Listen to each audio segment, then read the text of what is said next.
growing up in New York City where there's a museum about everything, there was no LGBTQ history museum. Right. There was a museum about the history of railroads. Well, first of all, congratulations on the movie. I thought it was so hilarious. Thank you. My personal favorite scene that keeps coming up in my head is where Deborah Messing and Dr. Marie Jones basically team up and just send a team of lesbians to tackle you. Yes. So funny. But do you guys have favorite scenes from filming? I love the scenes actually that I'm like not in, which is the boardroom scenes. Right. I just love that because it's this incredible sort of mix of people, and it's different points of view, and it's really funny, and it felt incredibly silly and big and broad, but also incredibly true. So I just love watching those scenes, and also I don't have to worry about anything because I'm not in them, so I can just enjoy them on face value. Yeah, I actually love when the movie gets sweeter.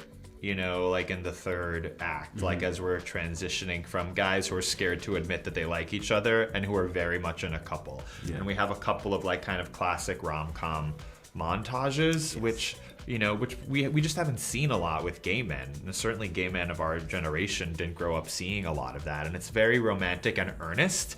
It's not cynical, it's not snarky. We're not just joking. And I think that I always get very moved watching that. Yeah, this film does feel very autobiographical to your life. Your characters and your personality seem to overlap. But Luke, there's also quite a lot of Hallmark Channel parodies in the movie that I had since found that you had your hand in a lot of Hallmark Channel stuff. I have. But I found quite interesting is that in, correct me if I'm wrong, a decent amount of those movies, you were playing straight characters. Exclusively actually, for the Hallmark Channel. Right. Yeah. No, so I mean, going into this movie, how does it feel to now be able to play an openly gay character again on the big screen? Yeah, I mean, so grateful to Hallmark for all the jobs that they gave me for over the years. It's hard to get work as an actor. It's just frankly hard. It's even harder to get work as a straight romantic lead when you are an openly gay actor, which I have been for 17 years. But it is always nice, an actor's job is always to sort of imagine another way of living. But Bros is the closest, I think, to sort of me personally. So that's a joy, and it doesn't always happen in your career that you get to play something that is so close to your heart.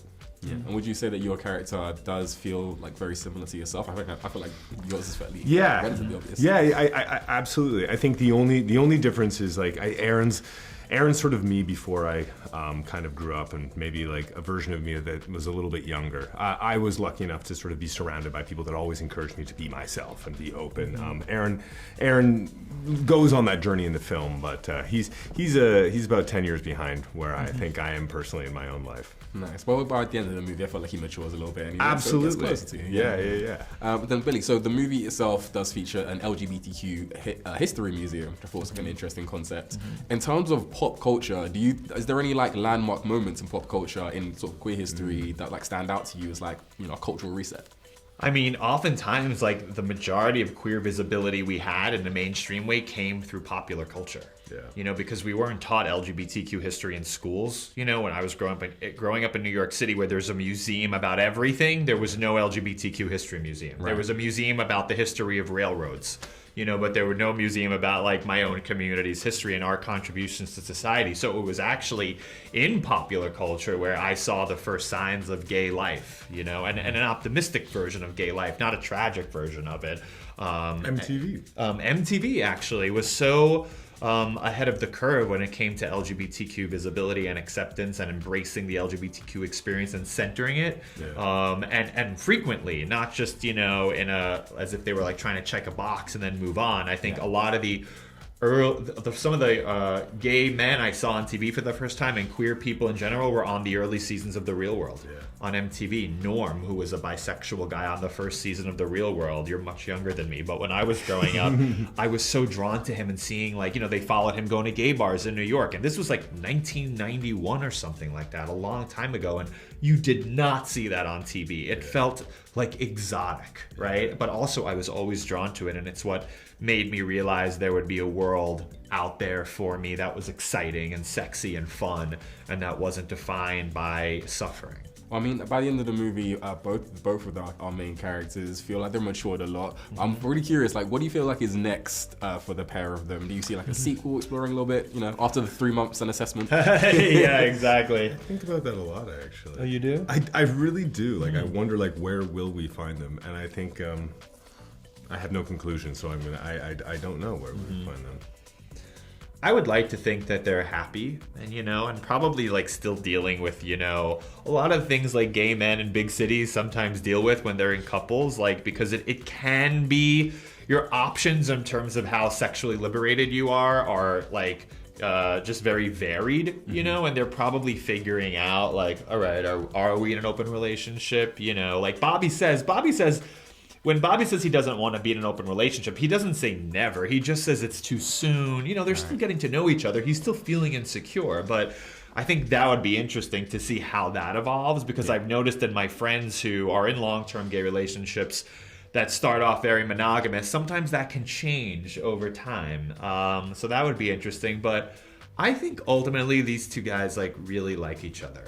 That they really like being together, even though it's not obvious on the surface that they would be together. So I'd like to think that they were still together and happy. That's nice. One question like everyone kind of keeps on asking me, but I'm going to lump it together with the second question. The main question that people are asking me specifically about you is everyone saying, like, can you find out if Billy on the street will return at some point in the future? Which I feel like, if it comes, it comes. You and Paul Rudd coming back was a fun surprise. We brought it back, as a little surprise to promote the movie. So I'm never going to do it as much as I was doing it. We're never going to do a TV series again, but occasionally, special occasions, maybe we'll bring it back. Nice. The majority of it is behind me, but that doesn't mean it's gone forever. People who love it really love it. Well, I want to see more specifically, because they were asking about that for your future, but I was like, no, by the end of this movie, you're going to ask the same thing. When will we see Billy in a movie musical outside of Lion King? Because I need to see you sing more, personally. Thank you. That's nice. Singing is the first thing that got me into performing when I was a kid. I just had a really good singing voice. I thought I was just going to do Broadway. I never thought about movies or anything. And strangely, I haven't done any real theater in New York. But I hope to. I would love. They don't make many movie musicals, but and it's hard to get a good one. Musicals are really hard to get right. But that would be really fun. That would be so fun. Even doing The Lion King and getting to sing in that, even though it's animated, is a blast. Singing is like, there's something very free about it. You're not worried about being funny, which is usually my job. I love that. Well, here's hoping that we see you in, like, I don't know, Mamma Mia 4 or maybe 6 or whatever. I'm a gay guy on a Greek island somewhere, a wedding planner. I love it. Anywhere. As soon as I hear the words, I'm like, ticket bought. I'm there. Exactly. Well, amazing. Why Thank is you, that guys. Jewish guy planning weddings on this Greek island? Amazing. I'd watch it. I mean, spin off, Exactly.